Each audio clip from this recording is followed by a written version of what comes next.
Քայլելու ժամանակ առաջացող ցավ, որը ստիպում է ակամայից կանգնել, թմրածություն, գլխացավ, գլխապտույտ, աղեստամոքսային համակարգի ընդմիջվող կահություն, սրանք այն ախտանշաններն են, որոնք կարող են զարկերակային համակարգի ախտահարումների ահազանգ լինել։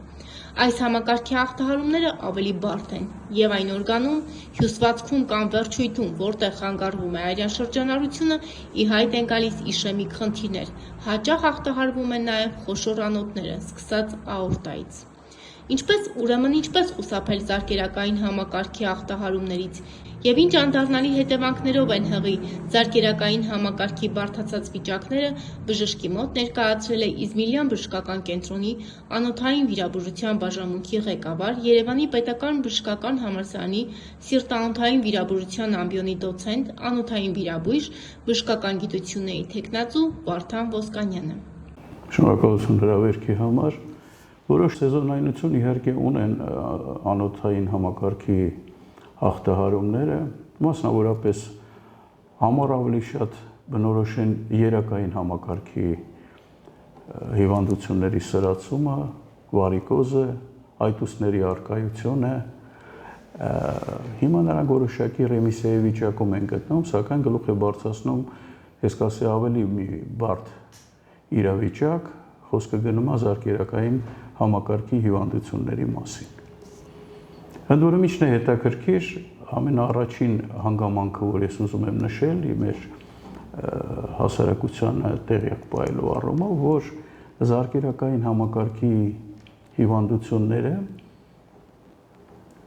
հիմնական նրանց պատճառը դա աթերոսկլերոզն է կամ այսպես կոչված աորտոարտերիտը,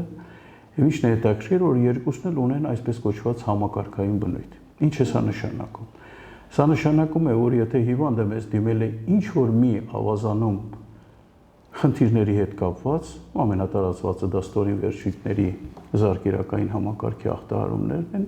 դա չի նշանակում, որ այլ համակարգերում մենք չունենք խնդիրներ։ Հետևաբար այդ բուժառուները, հետագայում հիվանդները անպայման պետք է իրականացնեն ամբողջ զարկերակային համակարգի ախտորոշման հետ կապված գործընթացներ։ Բժիշկ, դուք նշեցիք, որ հատկապես այս սեզոնում ըստ էության գլուխ է բարձրացնում զարկերակային համակարգի պաթոլոգիաները, կխնդրեմ մի փոքր մանրամասնել։ Ամենատարածվածը դա ստորին վերջույթների զարկերակային համակարգի ախտահարումներն են։ Այստեղ որպես հիմնական ախտանիշ ես կուզեի նշել, որ մեր հանդիսատեսը ավելի ուշադիր լինի դրա նկատմամբ, դա այսպես կոչված ընդմիջվող կաղությունն է։ Ինչ է սա նշանակում։ Սա նշանակում է, որ մարդը անցնում է մի որոշակի տարածություն, որից հետո նա ստիպված է կանգնել, որը կապված է ձկնամկանի շրջանում կամ ազդրի հետին մկանախմբի կամ որոշ դեպքերում նույնիսկ հետույքի շրջանի մկանների շրջանում ցավերի հետ կապված եւ շատ կարճ ժամանակ հետո, մի քանի վայրկյան հետո նա կարող է որոշակի այլ տարածություն ունակ լինի անցնելու եւ հենց այդ տարածությունը սկզբնական կոչվում է ընդմիջվող կաղություն։ Կապված սրա հետ մենք ունենք հիվանդության զարգացման մի շարք փուլեր, խորհուրդ կտամ հիշել մի սահմանային թիվ, դա 200 մետրն է, որից վեր ցուցված է այսպես կոչված դեղորայքային բուժում, որից ներքև կարող են ի հայտ գալ իրավիճակներ, որոնք պահանջում են վիրահատական միջամտություն։ Էլ չեմ խոսում այսպես կոչված կրիտիկական իշեմիայի մասին, որը բնորոշ է 3-րդ եւ 4-րդ խմբերին, փուլերին, այս դեպքում մենք ունենք կամ հանգստի ցավեր, ստորին վերջույթներում, դա 3-րդ փուլի շրջանում է, կամ որոշակի վերքային մակերևույթներ, տրոֆիկ փոփոխություններ, ոտնաթաթի շրջանում մատների եւ ընդհուպ միջև փթախտի զարգացում, այս դեպքում արդեն համապատասխան բժշկին, այսինքն անոթային վիրաբույժին դիմելու անհրաժեշտությունը դառնում է ուղղակի հրամայական։ Սա ստորին վերջույթների հետ կապված հարցեր։ Երկրորդ տեղը հիվանդացության առումով գրավում են քնային զարկերակների ախտահարումները։ Պետք է նշել, որ շատ հիվանդների մոտ կան այն ախտանիշները, որոնց մասին ես կասեմ, եւ հնարավոր են նաեւ այնպիսի իրավիճակներ, որ այդ գանգատները բնորոշ են զարկերակային համակարգի, տվյալ դեպքում քնային զարկերակների ախտահարումների։ Մասնավորապես գլխացավի, դա արդեն քնային զարկերակն անմիջականորեն ներքին քնային զարկերակը կամ գլխապտույտների, դա ողնաշարային զարկերակի ուրեմն ախտահարումների ժամանակ է։ Այսինքն այս դեպքերում նույնպես պետք է ախտանիշների զարգացման ամենավաղ փուլերում դիմել համապատասխան մասնագետ։ Բժիշկներություն եմ խնդրում, իսկ գլխացավը, գլխապտույտը, որոնց մասին խոսեցիք, դրանք պարբերական բնույթ պետք է կրեն, որպեսզի որպես ահազանգ հնչեն։ Խնդիրը նրանումն է, որ նման ախտանիշներ կարող են լինել նաև այլ հիվանդությունների դրսևորումների ժամանակ։ Իմ ասածը կայանում է նրանում, որ այդ կոմպլեքսում լավ կլինի, որ ախտորոշման գործընթացին միանա նաև անոթային վիրաբույժը։ Մյուս ախտանիշների խումբը, որը բնորոշ է հնարավոր անոթային ախտահարումներին, դա որովայնային ցավերի առկայությունն է, ընդ որում սնունդը ընդունելուց որոշակի ժամանակահատվածներ հետո։ Սա կոչվում են աղեստամոքսային տրակտի ընդմիջվող կաղություն, որովհետև երբ որ գանգատները որովայնում առաջանում են մոտարապես 2-3 ժամ անց, այստեղ կարելի է մտածել աղեստամոքսային տրակտի վերին հատվածում եղած որոշակի փոփոխությունների մասին, ավելի ուշ ժամանակահատվածներում, ասենք 3-ից 5 ժամից հետո միջին հատվածում եղած պրոցեսները եւ վերջապես 7-6-7 ժամ անց ի հայտ եկող գանգատների պարագայում մենք արդեն պետք է մտածենք այլ ուրեմն անոթի ախտահարման մասին։ Մասնավորապես առաջի դեպքում, երբ որ մի 3 ժամ անց ի հայտ են գալիս խնդիրներ, դա այսպես կոչված անդերային ցողունի հետ կապված խնդիրներն են։ Ավելի ուշ մենք կարող ենք հնարավոր գանգատները կապել վերին միջնդերային զարկերակի հետ, իսկ 7-8 ժամ անց ի հայտ եկող գանգատների դեպքում որովայնում ցավի արդեն այլ եզարկերակի մասին կան որոշակի կասկածներ ծագելու հնարավոր իրավիճակներ, դա ստորին միջնդերային զարկերակի հետ կապված խնդիրներն են։ Ընդ որում ես չեմ ուզում ասել, որ ցանկացած ուրեմն աղեստամոքսային տրակտի խնդիրների ժամանակ, այսպես կոչված գաստրոենտերոկոլիտների ժամանակ դրա տակ թաքնված է որոշակի անոթային խնդրեմ, բայց այն, որ դա հնարավոր է, կասկած չի հարուցում։ Այստեղ կուզեի առանձնահատուկ նշել նաև մեկ այլ զարկերակային խմբի, տվյալ դեպքում որովայնային աորտայի զույգ զարկերակների մասին խնդիրը, դա երիկամային զարկերակների հարցն է։ Ինչն եմ ուզում մատնանշել տվյալ դեպքում։ Այս զարկերակների նեղացման ժամանակ ի հայտ է գալիս այսպես կոչված վազոռենալ կամ ռենովասկուլյար զարկերակային գերճնշում։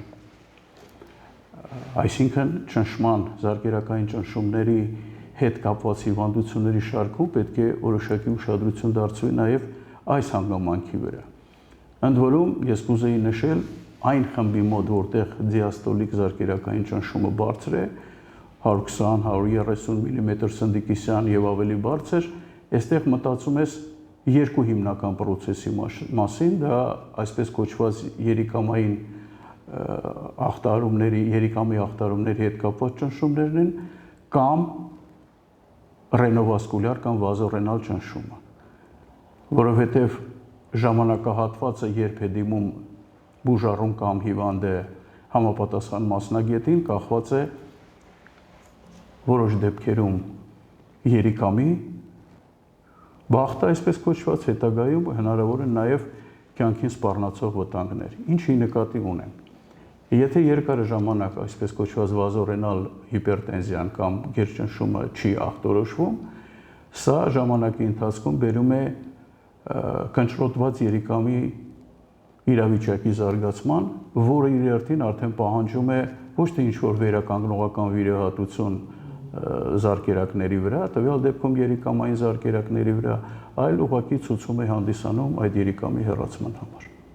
Իսկ այս վերջին պաթոլոգիան բժիշկ հաճախ է հանդիպում։ Տարածվածությունը այնքան էլ շատ չէ, բայց գիտեք ոնց է, այստեղ մի որոշակի բացասական դեր է խաղում այն հանգամանքը, որ վերցնենք, եթե հիվանդը ինչ-որ քաղաքից դուրս բնակավայրից է, տեսեք ինչպիսի գործընթաց է տեղ ունենում, մարդը ունի զարկերակային գերճնշում, նա գնում է իր տեղամասում բժշկի։ Բժիշկը նշանակում է որոշակի հիպոտենզիվ պրեպարատներ, որի արդյունքում ինչ-որ մի ժամանակ հնարավոր է պրոբլեմի հանգուցալուծում, բայց ինչ-որ մի ժամանակ։ Հետագայում ճնշումը նորից գլուխ է բարձրացնում, գերճնշումը, եւ արդեն հիվանդը ստիպված է լինում դիմել մոտակա քաղաքում կամ մայրաքաղաքում որոշակի ուրեմն բուժական հաստատություններ։ Այս դեպքում էլ պետք է ուշադրություն դարձնել հենց այն հանգամանքի վրա, ինչի մասին ես ձեզ ասեցի, դա դիաստոլիկ ճնշման բարձր թվերն են։ Այնց այստեղ այսպես կոչված տարբերակիչ ախտորոշումը մեծ դեր է կատարում։ Մի քանի մասնագետների մասնակցությունը այդ գործընթացին կտա ցանկալի արդյունքը, եւ ես նշեցի նաեւ այն հանգամանքը, որ ժամանակը այստեղ կարևոր նշանակություն ունի, որովհետեւ եթե մենք դա կարողանում ենք իրականացնել որոշակի վերակառուցողական վիրահատություններ երիկամային զարկերակների վրա, վաղ շրջանում դա կփրկի երիկամը, ավելի ուշ շրջանում այլևս անհնարին ստիպված ենք լինում երիկամը հեռացնել, ստիպված ենք ոչ թե մենք հեռացնել, այլ երիկամը հեռացում է, որովհետև իհայտ է գալիս այսպես կոչված կնճռատված երիկամ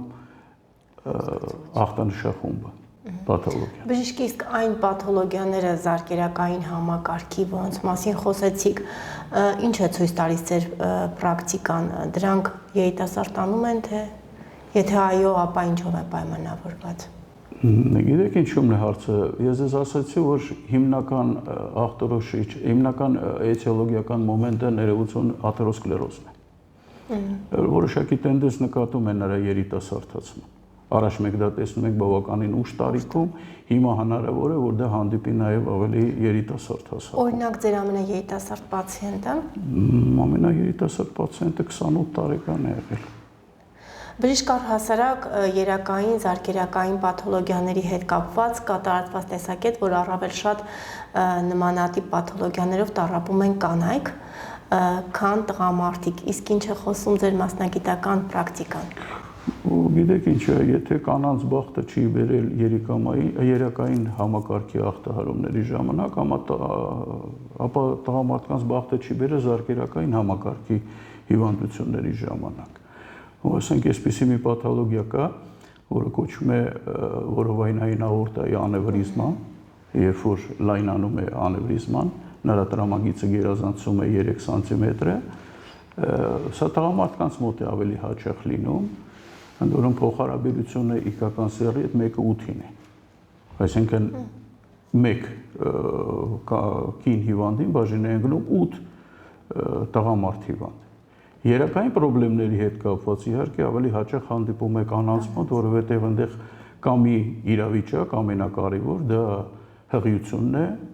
ծննդաբերությունն է, որը նպաստող մոմենտ է, որպեսզի ստորին վերջույթներում առաջանան երիկամային